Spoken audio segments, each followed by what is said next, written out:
Hey guys, welcome back to our channel Know Your Country. On this a series of fundamental rights is going on. In the last video, we discussed about some fundamental right to privacy.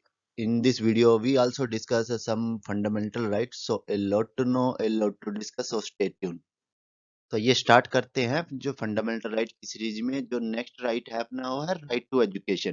तो जो right to education है वो article 21A के under आता है और जो declare करता है कि स्टेट को प्रोवाइड करनी पड़ती है कि free and compulsory education to all children in the range of जो कि 6 से 14 साल की रेंज में एजुकेशन प्रोवाइड करनी पड़ती है और ये कंपल्सरी राइट है।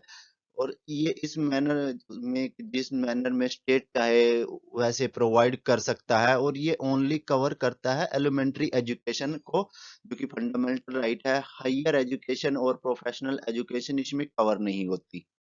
और जो ये प्रोविजन है ये 86 अमेंडमेंट में ऐड हुआ था जो 2002 में किया गया था।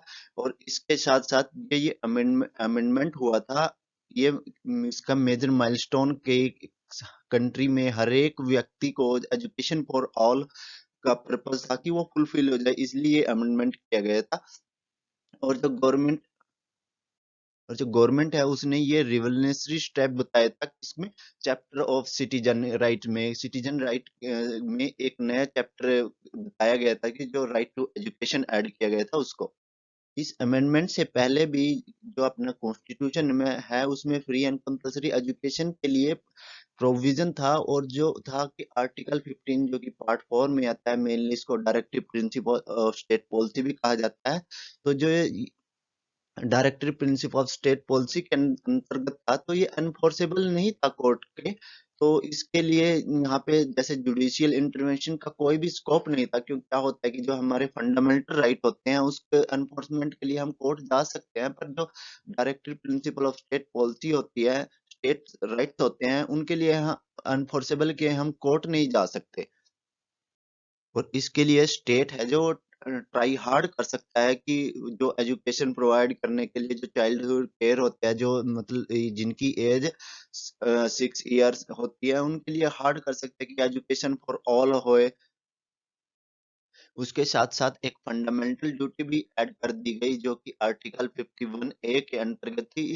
इसमें क्या कहा गया था कि ये हर एक सिटीजन की ड्यूटी होती है जो इंडिया का सिटीजन होता है कि वो अपॉर्चुनिटी प्रोवाइड करे अपने चाइल्ड को एजुकेशन के लिए जिनकी एज 6 to 14 ईयर के बीच हो, तो उनके लिए अपॉर्चुनिटी प्रोवाइड करे।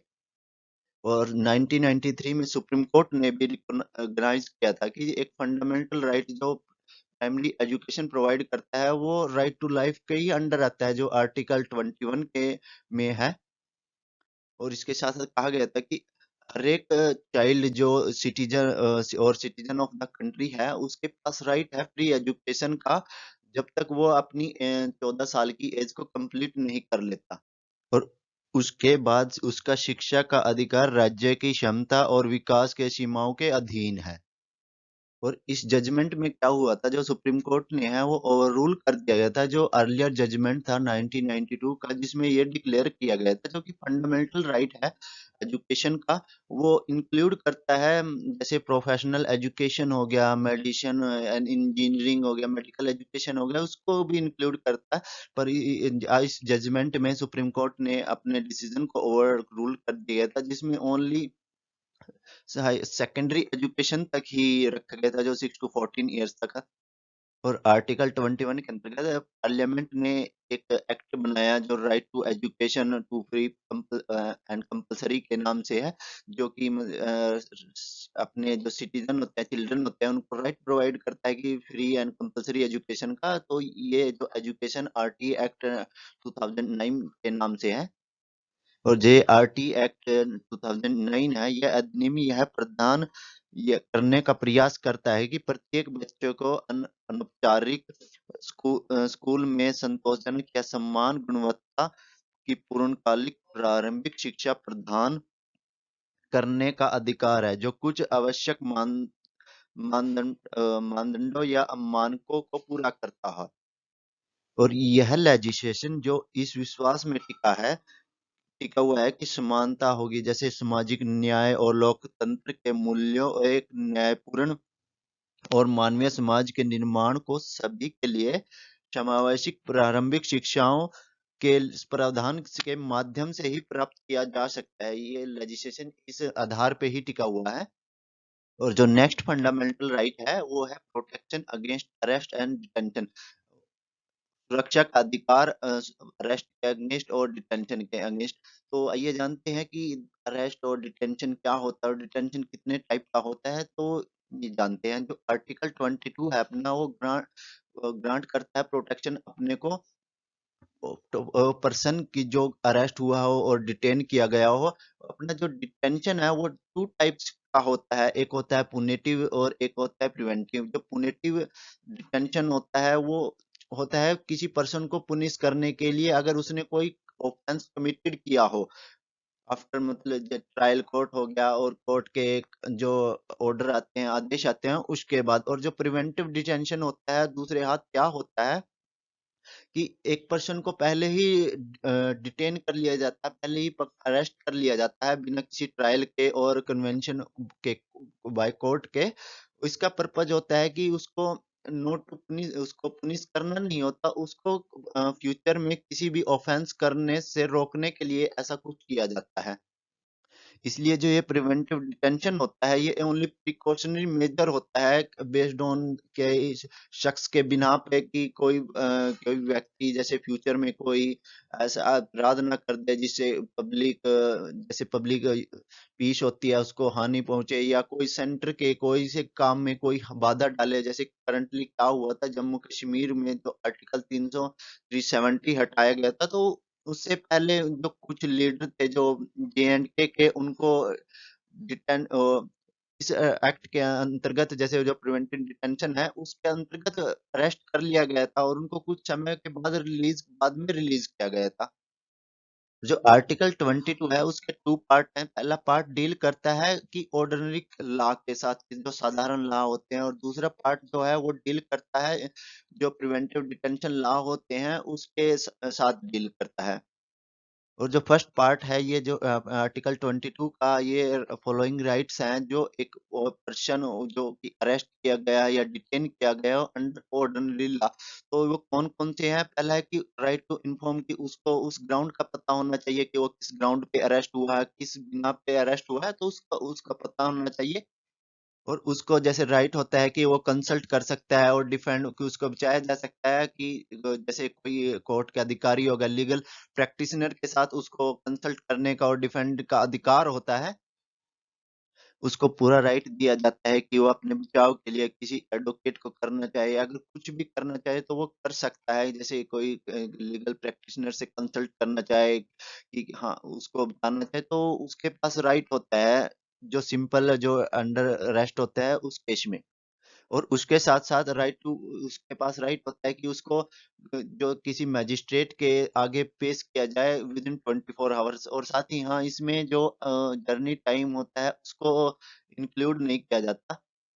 और राइट टू रिलीज होता है कि वो 24 आवर के बाद रिलीज किया जाए। हाँ, तब नहीं होता जब कोई जैसे मैजिस्ट्रेट उसको अथोराइज कर दे कि इसके डिटेंशन को आगे बढ़ाया जाए, या कोई जैसे रिमांड हो गया, कुछ जो रिमांड पे दे दिया, तो अगर मैजिस्ट्रेट कहे तो उसको फर्दर डिटेंशन किया जा सकता है, अनलेस उसके पास राइट है कि वो आफ्टर 24 आवर जब वो अरेस्ट किया जाए तो उसको रिलीज किया जाए मैजिस्ट्रेट के पेश होने के सामने पेश होने के बाद।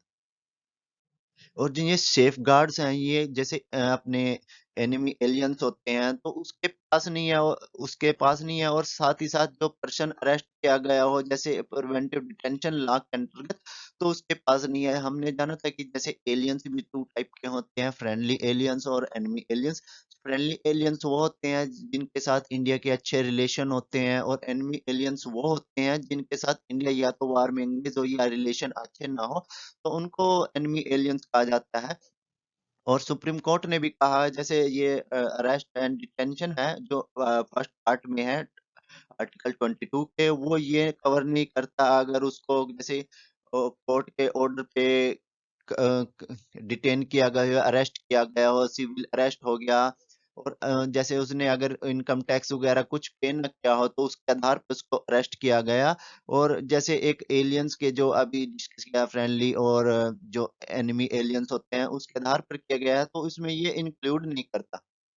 ये ओनली अप्लाई होता है जैसे कोई क्रिमिनल हो गया, क्वासी क्रिमिनल हो गया, नेचर का हो गया, उसको जैसे पब्लिक इंटरेस्ट के लिए कुछ और के एक्टिविटी जैसे प्री जुडिशियल एक्टिविटी होती है पब्लिक इंटरेस्ट के लिए, उसके लिए इसको उस पे ये अप्लाई होता है। जो आर्टिकल 22 का सेकंड पार्ट है वो प्रोटेक्ट ग्रांट करता है प्रोटेक्शन एक पर्सन से जो पर्सन को जो अरेस्ट किया गया हो और या डिटेन किया गया हो अंडर प्रिवेंटिव डिटेंशन लॉ। और ये प्रोटेक्शन अवेलेबल है जो वो सिटीजन को है और साथ ही साथ एलियंस को भी है। और इसमें कुछ जैसे जो इस प्रकार से है कि डिटेंशन जो पर्सन डिटेंशन या डिटेन होता है वो उसका जो पीरियड होता है वो 3 मंथ से अधिक नहीं होना चाहिए। अगर 3 मंथ से अधिक होता है तो वो किसी जैसे बोर्ड की जो रिपोर्ट पे जो सफिशिएंट काज शो करता हो कि उसका डिटेंशन बढ़ाया जाए तो उस बेस पे होता है। और जो वो उस बोर्ड में एक जैसे हाई कोर्ट का जज होना चाहिए। और जो जैसे जिस ग्राउंड पे उसको डिटेन किया गया है, ये जो पर्सन जिस पर्सन को डिटेन किया गया है उससे कम्युनि उसको बताना पड़ता है, कम्युनिकेट करना पड़ता है उसके साथ कि हाँ इस आप इस ग्राउंड पे डिटेन किए गए हो। अगर ये जैसे पब्लिक इंटरेस्ट में होता है तो इसकी जरूरत भी नहीं होती कि आप उसको रीजन डिस्क्लोज करो कि हाँ आप इस बिना पे आप जो को डिटेन किया गया है। और जो पर्सन को जिस पर्सन को डिटेन किया गया है उसके पास मतलब अपॉर्चुनिटी होती है, उसको अपॉर्चुनिटी प्रोवाइड की जाती है कि वो अपने जैसे डिटेंशन ऑर्डर के खिलाफ अगर कोई रिप्रेजेंटेशन करना चाहे, कोई पीआईएल जैसे कि कोई कोर्ट में जाना चाहे तो वो जा सकता है। और जो अब आर्टिकल 22 है ये आल्सो ऑथराइज करता है पार्लियामेंट को जो कि है जो कि इस प्रकार से है। और पार्लियामेंट के पास ये पावर होती है कि वो बता सकती है कि कौन सी सरकमस्टांसिस में और कौन से क्लासेस जैसे केस होते हैं किस क्लासेस ऑफ केस में क्योंकि पर्सन को डिटेन किया जाए 3 मंथ से अधिक 3 मंथ से अधिक। और ये अंडर जो ये प्रिवेंटिव डिटेंशन लॉ इसके अंतर्गत। और ये जरूरी नहीं है कि वो जैसे अप्रूवल ले ओपन मतलब कि जो एडवाइजरी बोर्ड जो हमने लास्ट उसमें डिस्कस किया था, एडवाइजरी बोर्ड जिसमें एक हाई कोर्ट का कोई जज होना चाहिए तो उससे परमिशन लिए बिना भी उसको डिटेन किया जा सकता है, अगर पार्लियामेंट के पास ये पावर है। और उसके साथ साथ मैक्सिमम पीरियड भी पार्लियामेंट बता सकती है कि किसी पर्सन को कितने पीरियड के लिए डिटेन किया जाए और किस केस में डिटेन किया जाए जो अंडर जैसे प्रिवेंटिव डिटेंशन लॉ है इसमें कि कितने टाइम के लिए किस पर्सन को डिटेन किया जाए वो पावर पार्लियामेंट के पास है। और उसके साथ साथ जो एडवाइजरी बोर्ड है कि उसको क्या प्रोसीजर फॉलो करना चाहिए, जो इंक्वायरी होती है वो भी पार्लियामेंट ही डिसाइड करती है। और जो ये अपना प्रिवेंटिव डिटेंशन लॉ है तो इसकी अवधि को 3 मंथ से 2 मंथ करने के लिए जो कि विदाउट अप्रूवल था ऑब्टेनिंग मतलब ओपिनियन के जो एडवाइजरी बोर्ड होता है जिसमें हाई कोर्ट के जज भी होते हैं, तो एक अमेंडमेंट किया गया था जो कि 44th अमेंडमेंट एक्ट 1978 में हुआ था। तो उसमें क्या किया गया था, जो जो ये डिटेंशन टाइम है उसको घटा के 3 महीने से 2 महीने कर दिया गया था। पर असल में ये कभी हुआ ही नहीं क्योंकि ये प्रोविजन को इम्प्लीमेंट ही नहीं किया गया, ये फोर्स में ही नहीं लाया गया। तो ओरिजिनली जो पीरियड है वो ओनली 3 मंथ के लिए अब तक चल रहा है, स्टिल कंटिन्यू। जो 3 मंथ का पीरियड है वो अब तक ही कंटिन्यू हो रहा है। जो 2 मंथ किया गया था जो इस अमेंडमेंट एक्ट में, तो वो कभी एप्लीकेबल हुआ ही नहीं। और अपने कॉन्स्टिट्यूशन जो अपना संविधान है उसने जो जो प्रिवेंटिव डिटेंशन पावर है, डिटेंशन की पावर, तो उसको दोनों में डिवाइड किया गया है। जैसे पार्लियामेंट के में और स्टेट लेजिस्लेचर में दोनों के पास पावर है कि वो अपने अपने लॉ बना सकते हैं। वो लॉ कि किस किस बिना पे बना सकती है, किस किस फील्ड में बना सकती है, तो वन बाय वन करके हम जानेंगे।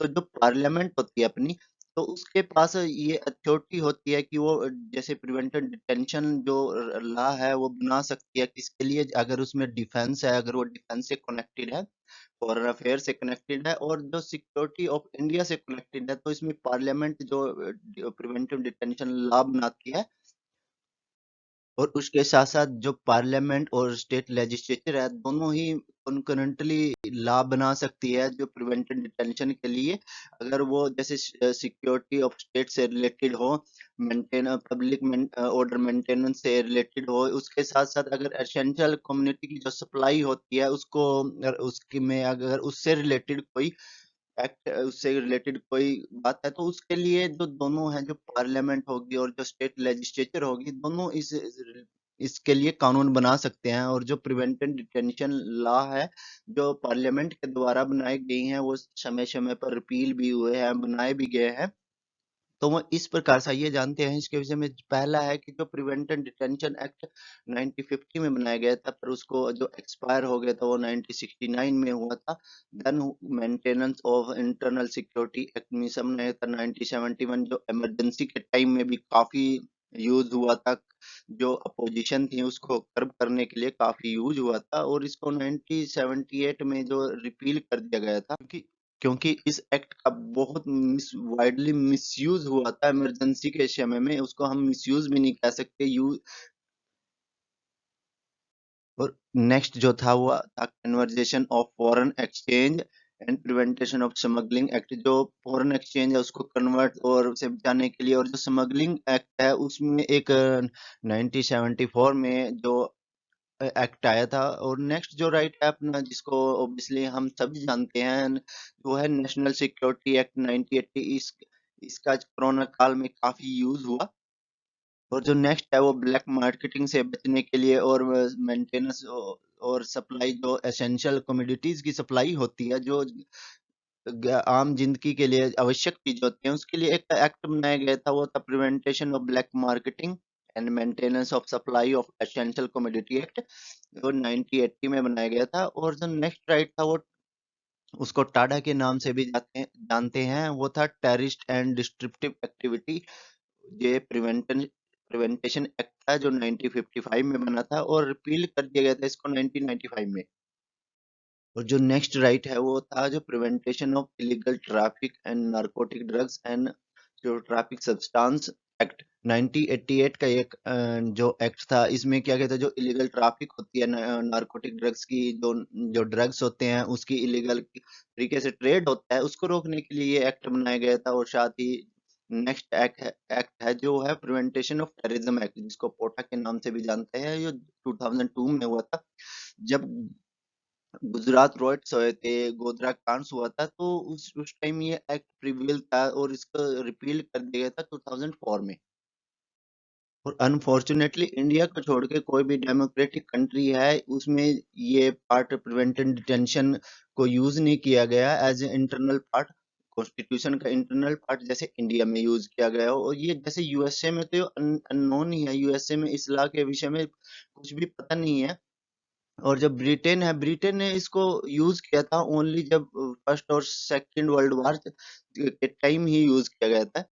और जो ये प्रिवेंटिव डिटेंशन एक्ट है ये इंडिया में काफी लंबे समय से चलता आ रहा है, जब इवन ब्रिटिश समय से ही चलता आ रहा है। इसके एग्जाम्पल है, कुछ राइट्स हैं जो एक्ट हैं जो कि ब्रिटिश समय भी में भी थे। तो उसमें है कि Bengal state and prisoner regulation act जो 1818 का था, उसके साथ साथ डिफेंस ऑफ इंडिया एक्ट 1939 का था, जो ये सब जो है प्रिवेंटिव डिटेंशन एक्ट के आधार पर थे। जो नेक्स्ट राइट है वो अपना है राइट अगेंस्ट एक्सप्लोइटेशन, जो कि शोषण के खिलाफ अधिकार है। इसमें जो फर्स्ट पार्ट है वो है prohibition of traffic in human beings and force labour, जो ह्यूमन बींग की ट्रैफिक होती है, जो व्यापार होता है, जो उसको रोकने के लिए। और जो साथ ही साथ जो फोर्स लेबर जिसको बंधुआ मजदूरी कहते हैं, तो उसको कर्ब करने के लिए, उसको रोकने के लिए कुछ राइट दिए गए हैं। जिसमें फर्स्ट है prohibition of traffic in human being, जो एक अपना फंडामेंटल राइट भी है। तो आइए जानते हैं, जो ये आर्टिकल 23 है, ये प्रोहिबिट करता है ट्रैफिक, जैसे ह्यूमन बीइंग की ट्रैफिक, ह्यूमन बीइंग का व्यापार, उसके साथ बेगार जो जिसको फोर्स लेबर भी यानी कि बंधुआ मजदूर भी कहते हैं, और इसी तरह से कुछ सिमिलर फॉर्म्स होंगे हैं जो फोर्स लेबर के हैं जिसको बंधुआ मजदूरी कहा जाता है, उसको ये प्रोहिबिट करता है। और अगर कोई इस प्रोविजन का कोई भी पालन नहीं करता, उल्लंघन करता है, तो ये एक पुनिशेबल ऑफेंस होता है कि मतलब इसके लिए उसको सजा का प्रावधान है। और ये जो अपना ये राइट है ये दोनों को अवेलेबल होता है, चाहे वो सिटीजन हो या कोई नॉन सिटीजन हो, जैसे फॉरेनर हो, कोई बाहरले देश से है, तो दोनों को ये अधिकार मिलता है। और जो ये राइट है ये अपने आप को बताता है अगेंस्ट स्टेट से नहीं, बल्कि अगर कोई प्राइवेट पर्सन भी है तो ये दोनों के खिलाफ अपने को प्रोटेक्शन प्रोवाइड करता है। हमने फर्स्ट वीडियो इससे पहली वीडियो में भी जाना था कि जो फंडामेंटल राइट होते हैं कुछ तो अवेलेबल होते हैं अगेंस्ट स्टेट एक्शन के, और कुछ होते हैं कि जो स्टेट और विद प्राइवेट पर्सन दोनों के खिलाफ होते हैं। तो जो ये प्रोविजन ऑफ ट्रैफिक है तो ये उनमें से एक है। और जो ये traffic on in human being है, ये इसमें क्या क्या इंक्लूड होता है, तो इसके विषय में जानते हैं। तो ये है, पहला है कि अगर कोई किसी व्यक्ति को जैसे ट्रेड हो रहा है, कोई खरीदना या बेचना, उसके साथ साथ वुमेन होगी, चिल्ड्रन हो गए, उनको किसी गुड की तरह खरीदना या बेचना, तो इसमें ये इंक्लूड होता है। उसके साथ साथ इमोरल ट्रैफिक होगी, जैसे वुमेन और चिल्ड्रन की, क्योंकि इंक्लूडिंग प्रोस्टिट्यूशन की, उनको किसी प्यार के लिए खरीदा या बेचा जाए, तो ये भी इसमें एक्ट में इंक्लूड होता है। उसके साथ साथ ये देवदासी को भी इंक्लूड करता है। देवदासी क्या होता है, अगर किसी जैसे वुमेन को कैप्चर करके फॉर मनोरंजन के लिए यूज किया, जैसे नृत्य कराया जाए, तो ये सब इसमें इंक्लूड होता है। और जो नेक्स्ट जो प्रोविजन है वो है कि जैसे स्लेवरी का, जो कि मजदूरी होती है, टू तो मजदूरी होती है, तो इन सब को जैसे पुनिश करने के लिए पार्लियामेंट ने एक एक्ट बनाया था, जो है कि parliament immoral traffic prevention act, जो ये 1956 में बना था। और जो ये टर्म बेकार यूज हुई है, इसका मीनिंग है कि जैसे उससे कंपलसरी वर्क लेना, काम कराना, और बिना किसी पैसे के, बिना किसी तनख्वाह के उससे काम कराना, तो उसको बेगार में इंक्लूड किया जाता है। और ये जो इंडिया में तब से प्रचलित है, जैसे कोई लोकल जमींदार हो गया, सम टाइम वो क्या करते हैं कि जैसे जो उनके आगे टीनेट होते हैं, जो कि उनके जैसे खेती करते हैं, तो उसको फोर्स करते हैं कि काम करने के लिए और सर्विस देने के बिना किसी पेमेंट के। और उसके साथ साथ बेगार के साथ साथ जैसे आर्टिकल 23 और भी प्रोविजन कुछ इंक्लूड करता है, जो कि सभी को प्रोहिबिट्स करता, मना करता है सिमिलर फॉर्म, जैसे कोई बंधुआ मजदूरी हो गया, फोर्स लेबर हो गया, इस ऐसे ऐसे सभी को आर्टिकल जो 23 है सभी को बैन करता है। और ये टर्म फोर्स लेबर यूज हुई है, इसका मीनिंग है कि अगर कोई पर्सन ना की विल नहीं हो, उसकी विल के अगेंस्ट, उसकी इच्छा के अगेंस्ट अगर उससे काम कराया जाए, तो उसको फोर्स लेबर कहा जाता है। और जो ये जैसे फोर्स यहाँ पे इंक्लूड किया गया है, इसका ये मीनिंग नहीं है कि आप फिजिकल फोर्स लगा लो या लीगल फोर्स, कोई से भी। इसके साथ साथ अगर कोई ऐसी सरकमस्टांसेस, जैसे इकोनॉमिक सरकमस्टांसेस क्रिएट कर दी जाए कि उसको जैसे फोर्स लेबर के रूप में काम कराना, तो ये सब कुछ इसमें इंक्लूड किया जाता है। और उसके साथ साथ अगर कोई जैसे लेस देन मिनिमम वेज के साथ वर्क किया जाए, तो ये भी साथ इसमें इंक्लूड होता है।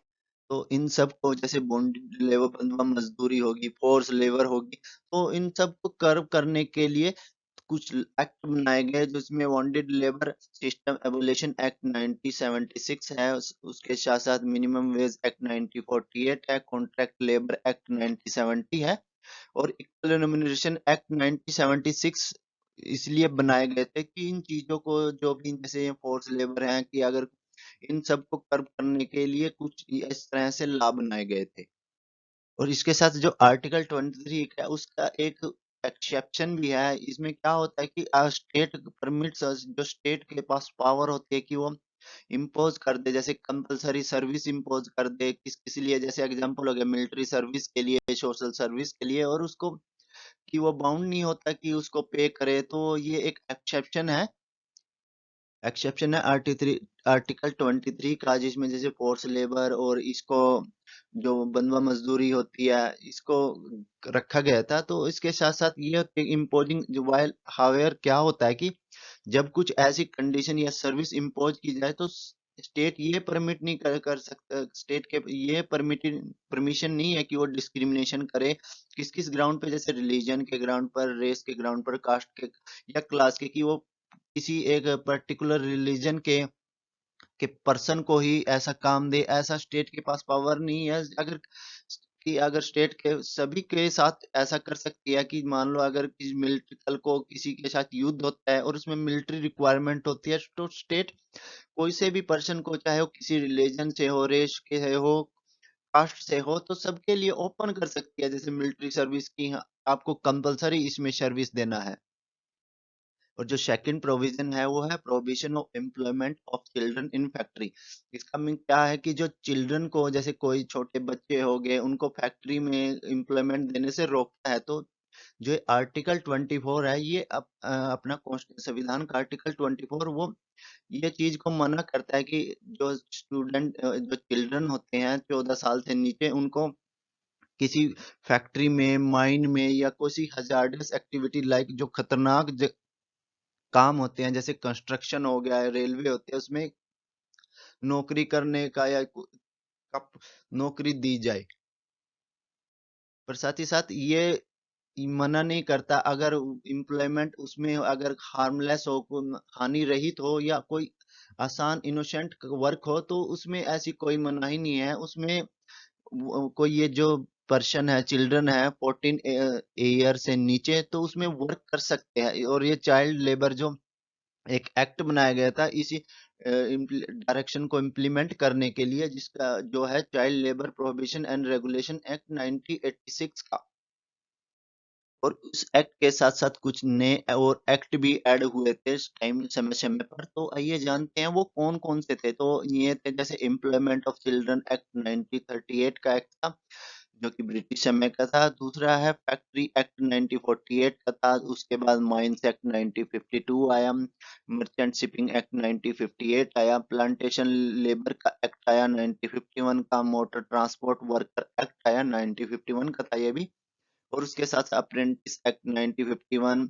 और जो उस नेक्स्ट था बीड़ी एंड सिगार वर्कर एक्ट 1966 का था। और इसके साथ साथ कुछ और प्रोविजन थे जो ये चीज, इस चीज को, जैसे जो चिल्ड्रन की एम्प्लॉयमेंट को बैन करते थे। तो नेक्स्ट है कि 1996 में क्या सुप्रीम कोर्ट ने एक डायरेक्शन दी कि चाइल्ड लेबर को रिहेबिलिटेशन वेलफेयर सेंटर में, कि अगर कोई ऑफेंडर हो जो जैसे एम्प्लॉयड करता हो, जो चिल्ड्रन होते हैं 14 ईयर से नीचे, तो उसको हर एक बच्चे के लिए 20,000 फाइन डिपॉजिट करना पड़ता है चाइल्ड रिहेबिलिटेशन वेलफेयर फंड में। और इसके साथ साथ इसने कुछ डायरेक्शन भी दी गई जो इम्प्रूवमेंट ऑफ एजुकेशन के लिए थे, कि एजुकेशन को, इन बच्चों की एजुकेशन को कैसे इम्प्रूव किया जाए, हेल्थ हेल्थ को कैसे इम्प्रूव किया जाए, और न्यूट्रिशन को कैसे इम्प्रूव किया जाए। तो इसके लिए कुछ डायरेक्शन भी दी गई थी। और एक नया एक्ट आया था जो था commission of protection child right 2005 का एक्ट। इसके अंतर्गत क्या था कि एक जो कमीशन बनाया गया, जैसे नेशनल कमीशन हो गया और स्टेट कमीशन हो गया।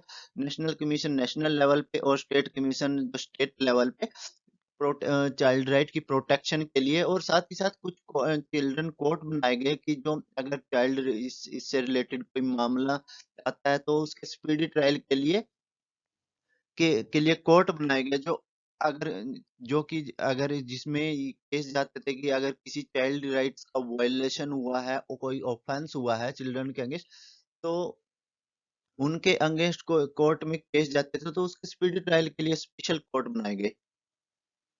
और 2006 में गवर्नमेंट ने बैन कर दिया कि जैसे किसी भी चिल्ड्रन का एम्प्लॉयमेंट, जैसे डोमेस्टिक सर्वेंट हो गया जिसको नौकर कहते हैं, worker in business assembly establishment हो गया, कि जैसे कोई होटल में कोई बच्चा काम कर लेता है, ढाबा हो गया, रेस्टोरेंट हो गया, इसके साथ साथ शॉप, फैक्ट्री, रिसोर्ट हो गया, स्पा सेंटर हो गया, टी शॉप हो गया, और सो ऑन। अगर इनमें किसी बच्चे को को एम्प्लॉयमेंट दिया था, तो वो जैसे गवर्नमेंट ने उसको बैन कर दिया, और साथ ही साथ वार्न किया अगर कोई ऐसा करता है कि जो 14 साल से नीचे बच्चा है, अगर उसको कोई नौकरी पे रखता है, उसको नौकर रखता है, तो वो दंड का अधिकारी होगा, और उसको जैसे पिनल एक्शन है, कुछ पिनल कोड हैं, तो उस पे लगाए जाएंगे।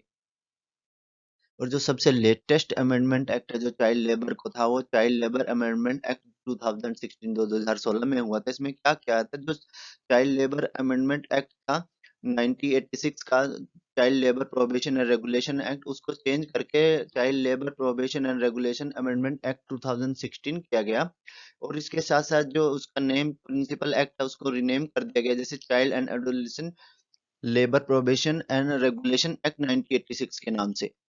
और इस अमेंडमेंट एक्ट के साथ साथ ये सभी तरह का जैसे एम्प्लॉयमेंट होता है, जो जो चिल्ड्रन का जो 14 साल से नीचे होते हैं, उसका रोकता है कि वो सभी प्रोसेस में या सभी ऑक्यूपेशन में उसको बैन कर दिया गया। जो पहले क्या था, वो ओनली 18 ऑक्यूपेशन थे और 65 प्रोसेसेस थे, कुछ प्रोसेसेस थे जिसमें बैन किया गया था। पर करंटली जो अमेंडमेंट एक्ट 2016 का आया, उसमें इन सभी चीजों को इंक्लूड कर दिया गया कि अगर बच्चा 14 साल से नीचे है तो किसी भी जगह काम नहीं कर सकता।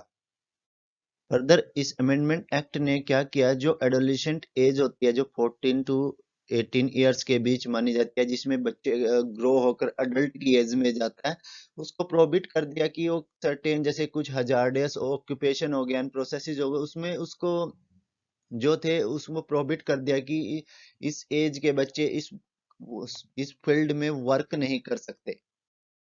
और इसके साथ साथ जो अमेंडमेंट एक्ट है, तो उसने दो स्ट्रिंग पनिशमेंट भी ऑफेंडर के लिए कुछ इंट्रोड्यूस की, जो इस प्रकार से है। पहला कि अगर फर्स्ट टाइम कोई ऐसा काम करता है, तो उसके लिए 6 मंथ से लेके 2 साल की सजा, और उसके साथ साथ 20,000 से 50,000 तक का फाइन, या दोनों हो सकती थी। अगर ये रिपीटेड होए, बार बार ऑफेंस किया जाए, तो ये बढ़ाकर जो सजा थी वो 1 साल से लेकर 3 साल तक कर दी गई।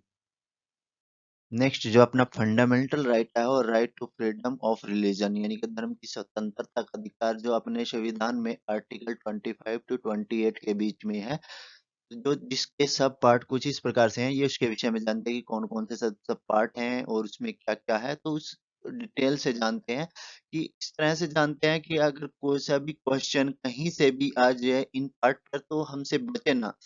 तो इसमें फर्स्ट है कि freedom of conscience and free profession हो गया, practice and propagation of religion. Conscience क्या होता है?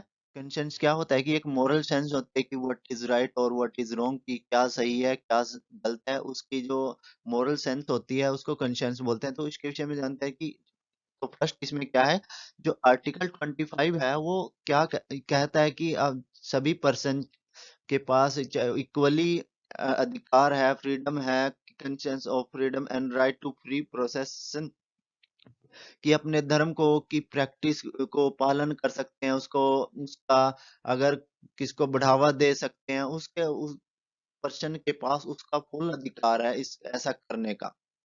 जो फ्रीडम ऑफ कंशियंस क्या होता है, कि इनर फ्रीडम होती है किसी पर्सन की, कि उसके मोल्ड के जो रिलेशन है विद जैसे गॉड के साथ, और या किसी के अगर स्टेब्लिश करने की कहीं मानते हैं, तो उसके पास ये परमिशन होती है कि अगर वो क्या चाहे। जो अपना सेकंड है राइट टू प्रोफेश है, वो है कि किसी के धार्मिक विश्वासों और विश्वास के खुले तौर पर स्वतंत्रता की घोषणा करता है। और जो थर्ड पार्ट है वो है राइट टू प्रैक्टिस, की उसको अपने धर्म की प्रैक्टिस करने का की कुछ की आजादी है।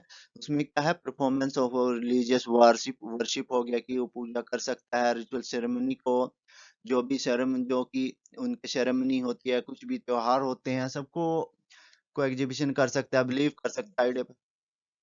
जो नेक्स्ट पार्ट है वो राइट टू प्रोपेगेट, यानी कि धर्म का प्रसार करने का अधिकार। तो किसी के धार्मिक विश्वासों और को दूसरों तक पहुंचाना या प्रसार करना, किसी धर्म की व्याख्या करना, तो ये सब कुछ इसमें पर इसके साथ साथ ये इंक्लूड नहीं करता, जिसमें क्या है, हम राइट टू कन्वर्ट, जैसे एक पर्सन को कोई दूसरा पर्सन होगा उसको अपने धर्म में कन्वर्ट करना, रिलीजन में कन्वर्ट करना, तो इसके साथ साथ ये इंक्लूड नहीं करता। और फोर्सफुल फोर्सिबल जैसे कोई कि जो फोर्सिबल कन्वर्जन हो गया कि जबरदस्ती लगा सकते हैं कन्वर्जन हो गया, तो ये उसको इंक्लूड नहीं करता। करंटली समय में कुछ स्टेट हैं जैसे उत्तर प्रदेश हो गया, उसके साथ साथ आई थिंक मध्य प्रदेश है, जिन्होंने जैसे ये रिलीजन कन्वर्जन को लेकर कुछ लॉ पास किए हैं। तो जैसे ऊपर जो प्रोविजन देखे उन सब से हमें ये क्लियर है कि जो आर्टिकल 25 है वो केवल जैसे ये रिलीजियस बिलीफ है उसके साथ साथ जो रिलीजियस प्रैक्टिस है उसको भी कवर करता है। और जैसे ये जो राइट्स हैं ये ऑल पर्सन के लिए अवेलेबल हैं, चाहे वो सिटीजन हो या नॉन सिटीजन हो, ये राइट सबके लिए अवेलेबल। उसके साथ हाउएवर क्या होता है कि जो नहीं अपने राइट है नहीं उसके साथ सब्जेक्ट में है कि जैसे पब्लिक ऑर्डर हो गया, मोरलिटी हो गया, हेल्थ हो गया, प्रोविजन हो गए कुछ जैसे फंडामेंटल राइट राइट के, तो उन सब के साथ ये रिलेटेड है। और फर्दर क्या स्टेट के पास ये पावर होती है कि वो परमिट कर सकता है कि वो रेगुलेट कर सकता है, रिस्ट्रिक्ट कर सकता है किसी इकोनॉमिक को, जैसे फाइनेंशियल हो गया, पॉलिटिकल हो गया, और अदर सेकुलर एक्टिविटी होगी जो ऐसे किसी भी धर्म से रिलेटेड है, तो उसको रेगुलेट कर सकता है और रिस्ट्रिक्ट कर सकता है समय समय के अनुसार और स्थिति के अनुसार, तो उस सबको रेगुलेट कर सकता है। और दूसरा ये जैसे प्रोवाइड करता है जैसे सोशल वेलफेयर और रिफॉर्म। और इसके साथ साथ क्या करता है कि जैसे जो हिंदू रिलीजियस इंस्टीट्यूशन है जैसे पब्लिक सेक्टर के, तो उसको हर एक जो क्लासेज हैं हर सेक्शन है हिंदू के, तो उसके लिए ओपन कर सकता है। और उसका जो आर्टिकल 25 है अपना, उसमें दो एक्सप्लेनेशन इंक्लूड है, तो वो कौन कौन सी है। पहली है कि जैसे वियरिंग हो पहनना हो गया, जैसे कोई कैप पहनना हो गया जैसे सिख करते हैं, कोई जैसे किरपान हो गया उसको इन कैरी करना, तो ये सब जैसे सिख रिलीजन में इसका इंक्लूड किया जाता है। और दूसरा हिंदू के कॉन्टेक्स्ट में क्या है, और इन जैसे ये इसको सिख में, जैन में, बुद्धिस्ट में, इन सब में इंक्लूड किया, तो इन सब में इंक्लूड किया जाए। तो फ्रेंड्स आज का ये लास्ट टॉपिक था। अगर फ्रेंड आपको ये वीडियो अच्छी लगी हो तो इसको लाइक करना और चैनल को सब्सक्राइब करना। तो नेक्स्ट वीडियो में हम कुछ और फंडामेंटल राइट्स जानेंगे। So friends, if you like the video, please comment below, and please if you any have any question, please comment below, and please like and subscribe the channel। और तब तक के लिए जय हिंद जय भारत।